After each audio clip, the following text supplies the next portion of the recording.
देखिए आईपीसी में आप लोगों को 84 तक पढ़ाया गया था। अब हमें 85 और 86 दो धाराएं पढ़ानी है। देखिए आपका फिर एक बार कंसेप्ट बनाया जाए तब आगे बढ़ा जाए।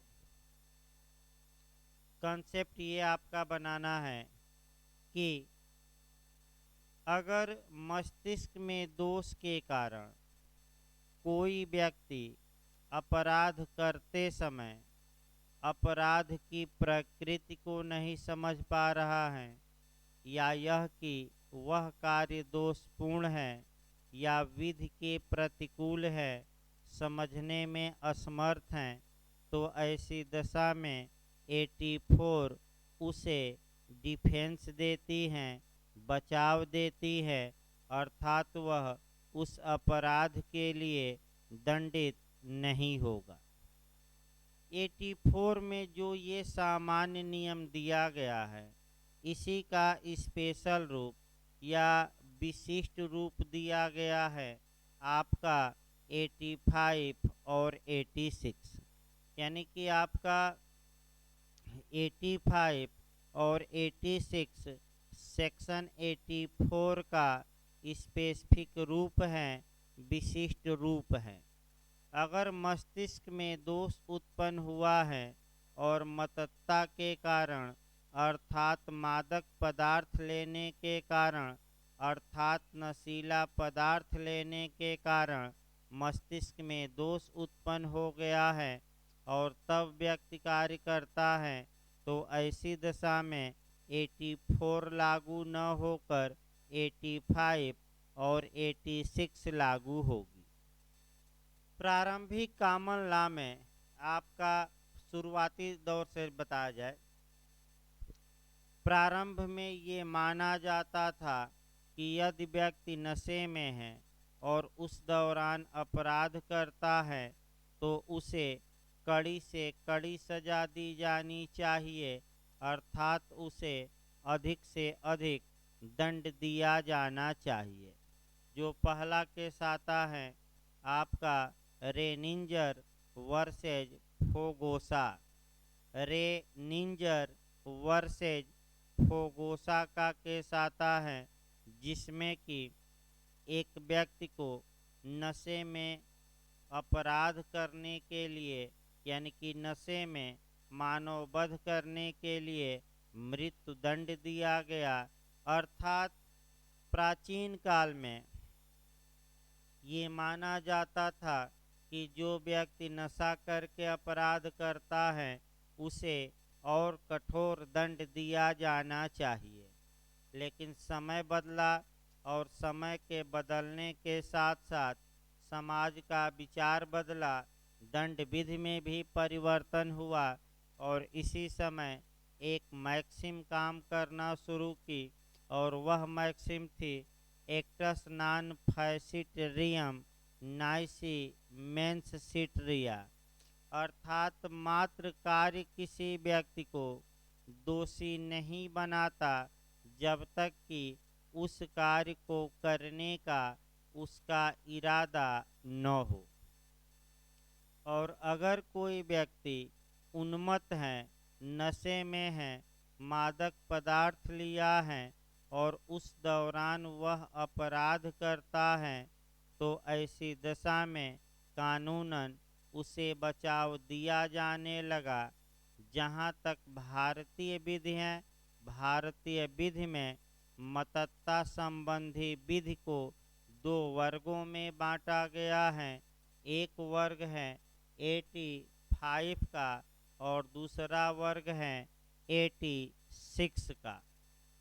जहाँ तक 85 की बात है, अगर अनैच्छिक मतता है, ये लगातार प्री में भी आता है, अनैच्छिक मतता है तो 85 में व्यक्ति पूर्ण रूप से बचाव का हकदार होगा।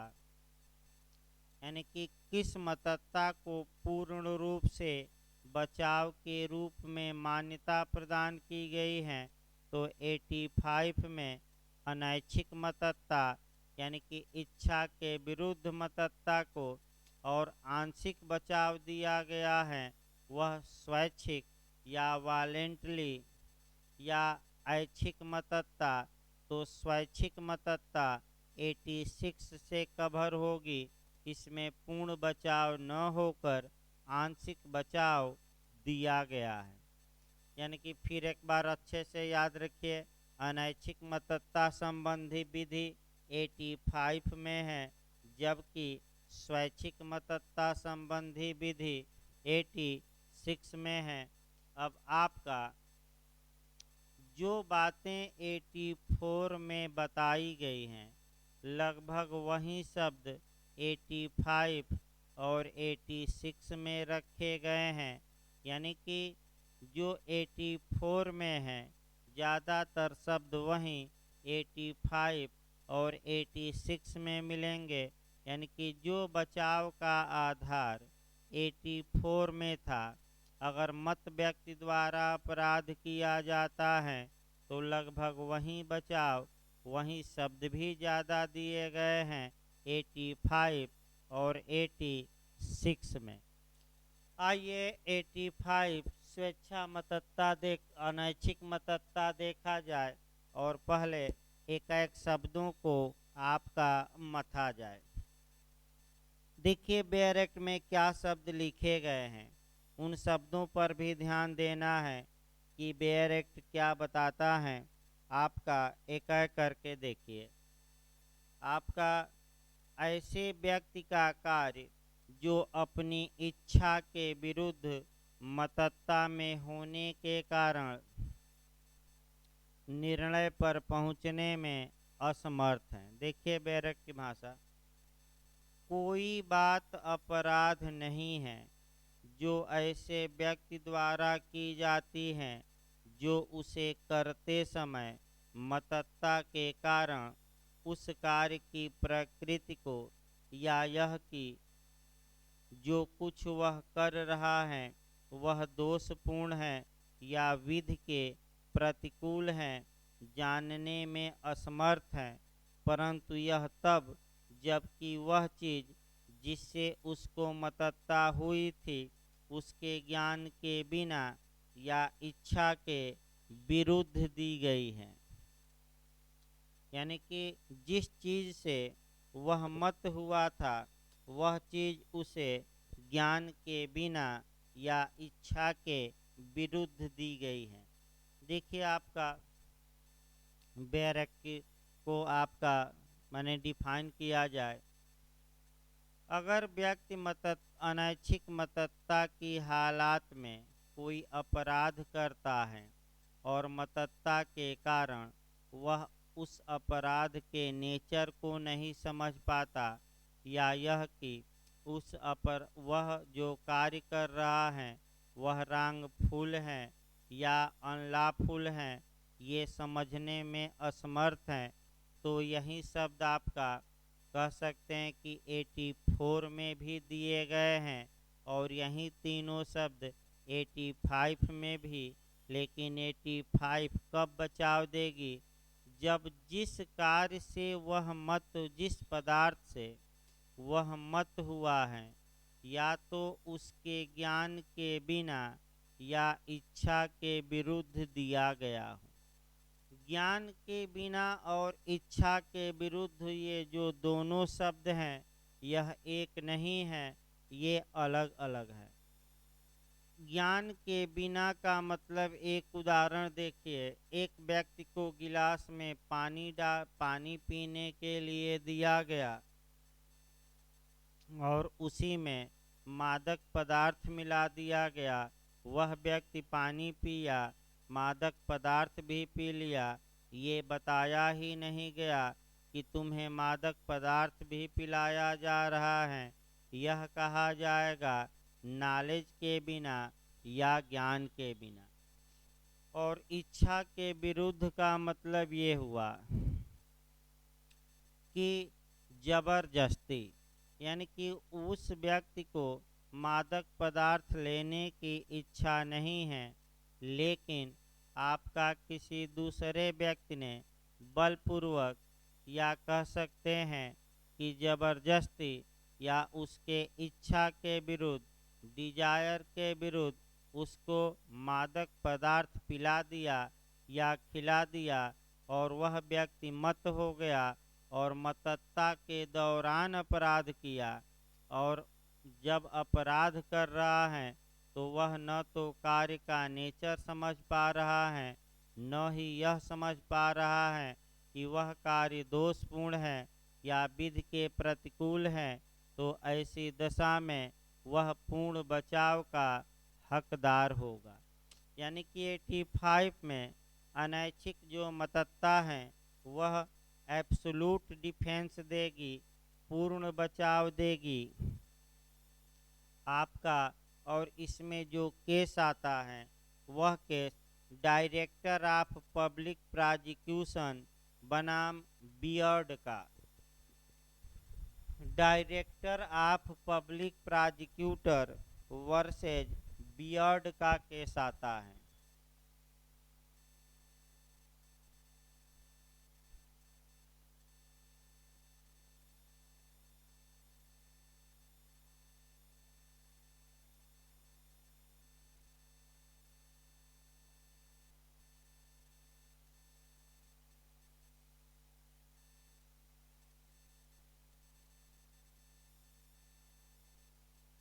देखिए इस केस में आपका होता क्या है। इस केस में एक 13 वर्षीय लड़की रहती है, वह रास्ते से जा रही होती है और एक पहरेदार रहता है गेट का, उस लड़की को देखता है, वह शराब पिए रहता है और लड़की से दुराचार करने के इरादे से उसे पकड़ता है। जब लड़की चिल्लाती है तो उसका गला दबाता है और गला दबाने के कारण उस लड़की की मृत्यु हो जाती है। बियर्ड ने मतत्ता का बचाव लिया, न्यायालय ने मतत्ता का बचाव नहीं दिया और बियर्ड को मृत्युदंड दिया। ये आपका 85 में पढ़ाया गया। अब आइए 86। जहाँ तक 86 की बात है, धारा 86 की बात है। धारा 86 में स्वैच्छिक मतत्ता या ऐच्छिक मतत्ता को डिफेंस के रूप में मान्यता प्रदान की गई है। जहाँ यानी कि अगर कोई व्यक्ति अपनी इच्छा से या अपने ज्ञान से अर्थात स्वेच्छा से कोई मादक पदार्थ लिया है, उससे वह मत हो गया है और उस दौरान अपराध करता है, तो ऐसी दशा में 2 पॉइंट आपको पकड़ना है। वह पॉइंट ये है कि अगर उस अपराध के लिए इंटेंशन एक आवश्यक तत्व हो, यानी कि आशय का होना आवश्यक था और आशय क्रिएट उसका नहीं हो पाया, तब उसे स्वैच्छिक मतत्ता में भी डिफेंस या बचाव मिलेगा।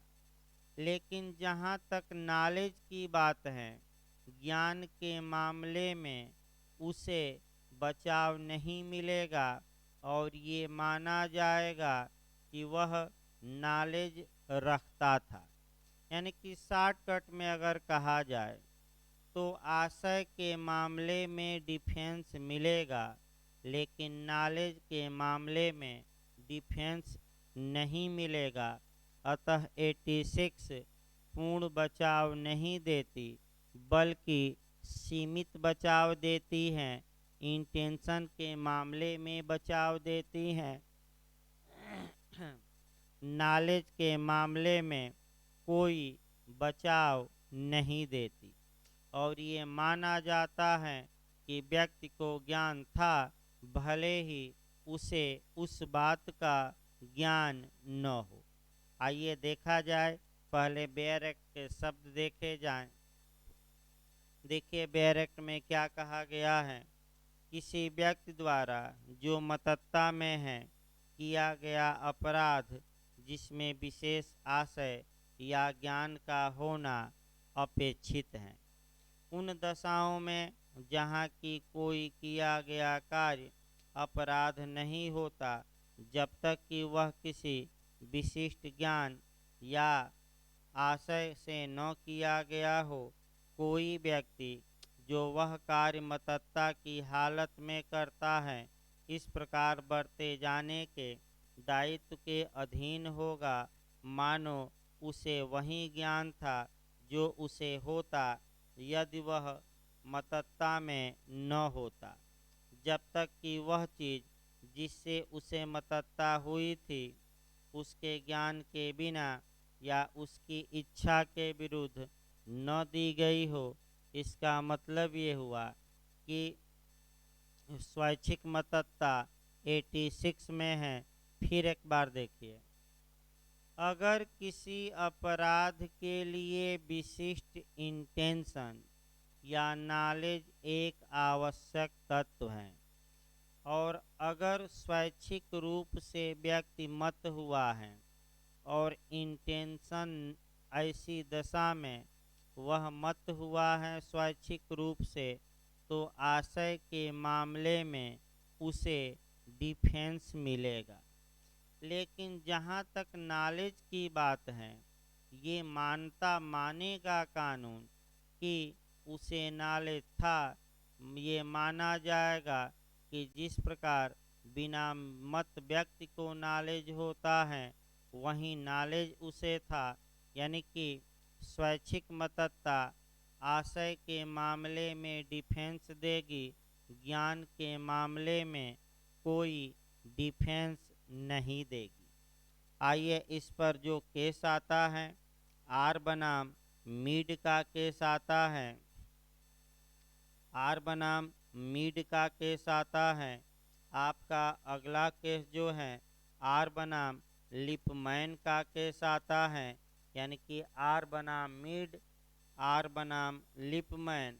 और आपका कह सकते हैं कि जो अगला केस आपको इसमें पढ़ना है, लीडिंग केस वासुदेव बनाम पेप्सू राज्य। देखिए इसमें क्या था, वासुदेव बनाम पेप्सू राज्य का ही केस थोड़ा देखना है भारत में। वासुदेव बनाम पेप्सू राज्य के वाद में एक 15 या 16 वर्षीय लड़का था, बारात में गया था। वह खाना खाने के लिए बैठा तो एक आपका रिटायर अधिकारी था मिलिट्री का, वह बंदूक लिया था, वह भी उसके पास बैठा और शराब स्वेच्छा से पिया था। वह लड़के को कहा कि थोड़ा और हट जाइए, पास से मने थोड़ा दूर बैठिए, लेकिन लड़का नहीं माना। आपका इसी बीच वह व्यक्ति लड़के को गोली मार दिया और मतता का बचाव लिया। न्यायालय ने ये कहा कि जब स्वेच्छा से मत हो तो भले इंटेंशन में बचाव मिले, नॉलेज में नहीं मिलेगा, और आपका उसे दंडित किया गया। इस प्रकार आपका 86 भी समाप्त हुई।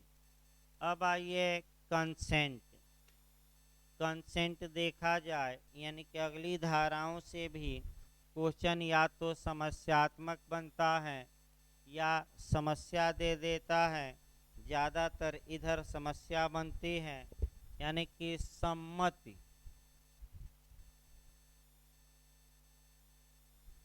सम्मति या कंसेंट। सबसे पहले आपको देखना है सम्मत संबंधी जो विधि हैं वह आपका सीआरपीसी आईपीसी की धारा 87 से लेकर 92 तक में दी गई है। ये पहले जानना है। यानी कि आपका 87 से लेकर 92 तक में दी गई है।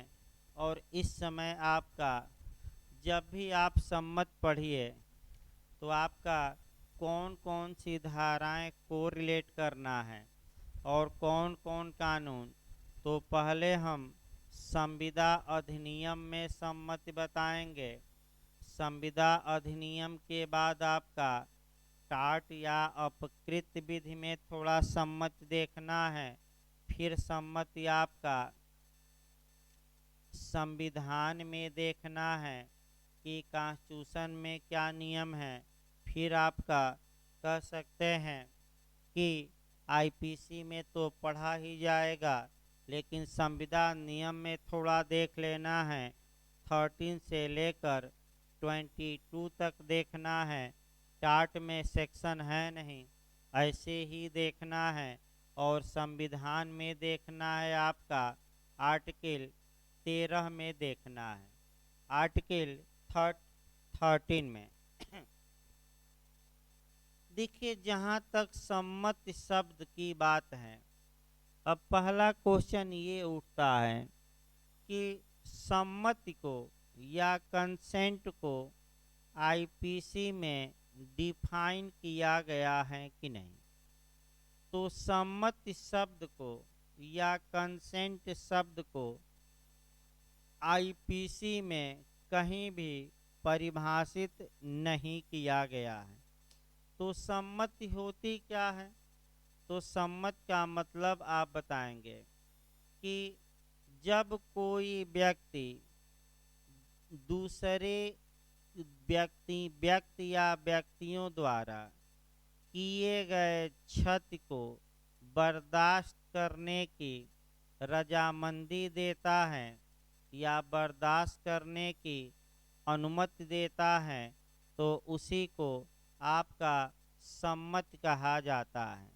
इसका मतलब ये हुआ कि ए एक व्यक्ति है, वह बी को कहता है कि हे बी, तुम मुझे गोली मार दो, और जो मुझे इस गोली मारने से नुकसान होगा वह मैं बर्दाश्त करूंगा।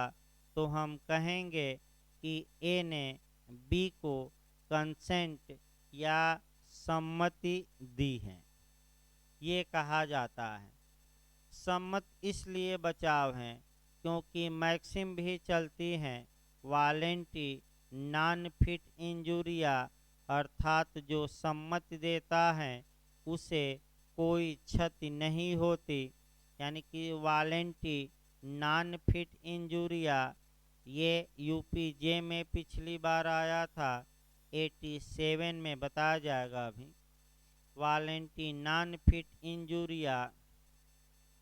अब सम्मति से क्या क्या किया जा सकता है?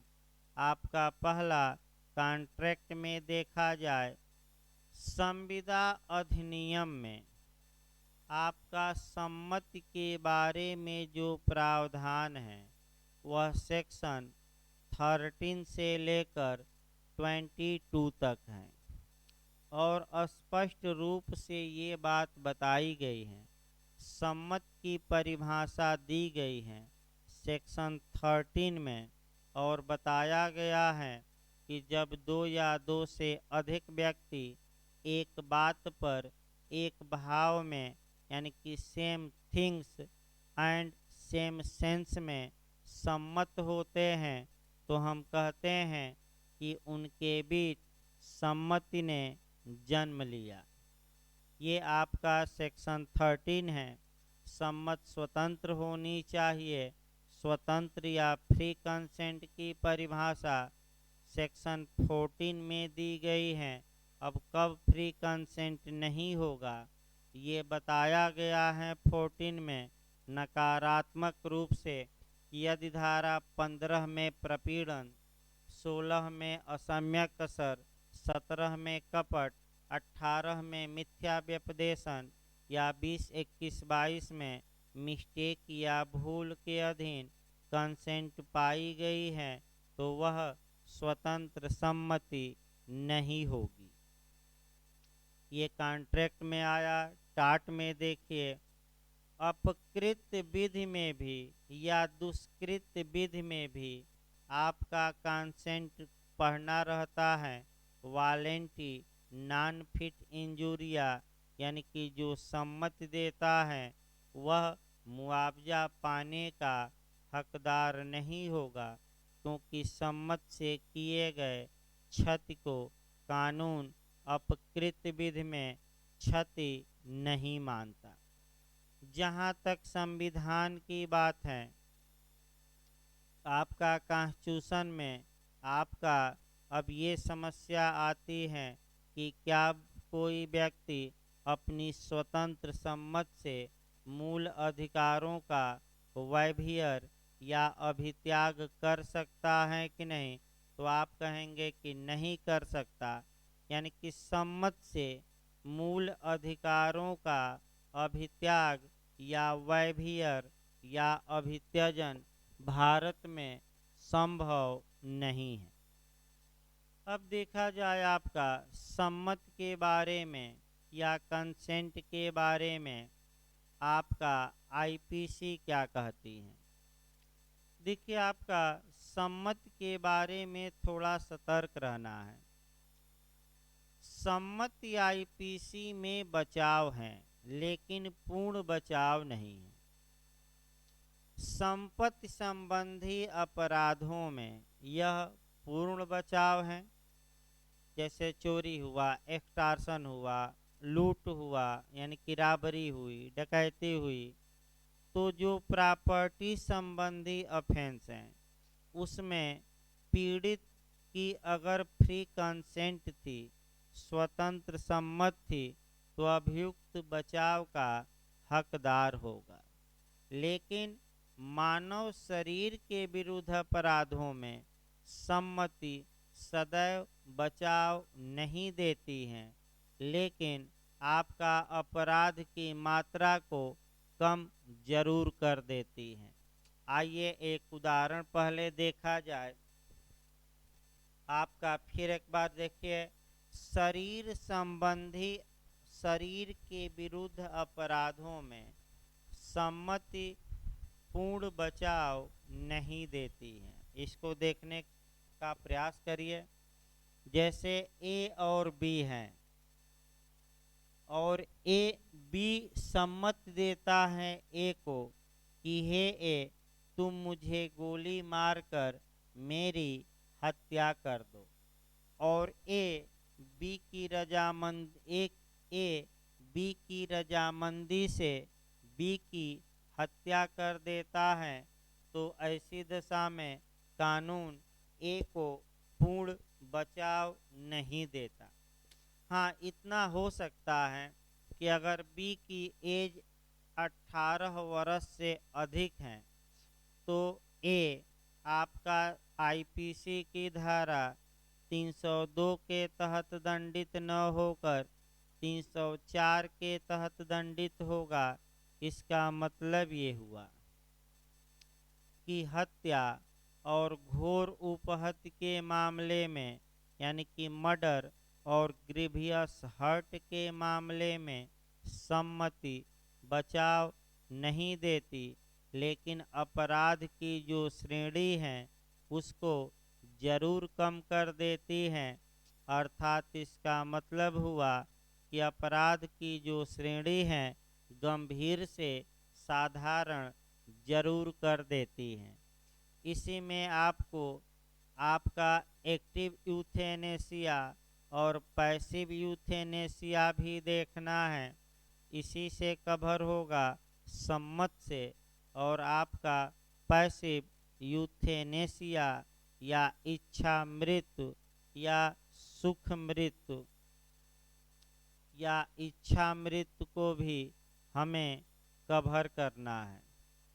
तो आपका सम्मत संबंधी क्या नियम है आईपीसी के, कल डिटेल में बताए जाएंगे। यानी कि अगला क्लास आपका डिटेल में चलेगा। एक सूचना आपको दे दी जाए लास्ट में कि मेंस के लिए जो क्वेश्चन है वह रिकॉर्डेड वीडियो भेजे जाएंगे, और आपका जो बिहार माइनर का है वो भी रिकॉर्डेड वीडियो ही जाएगा, क्योंकि लाइव क्लास बहुत लंबा चलाना संभव नहीं है। तो आपका कल SC/ST एक्ट का वीडियो भेजा गया है।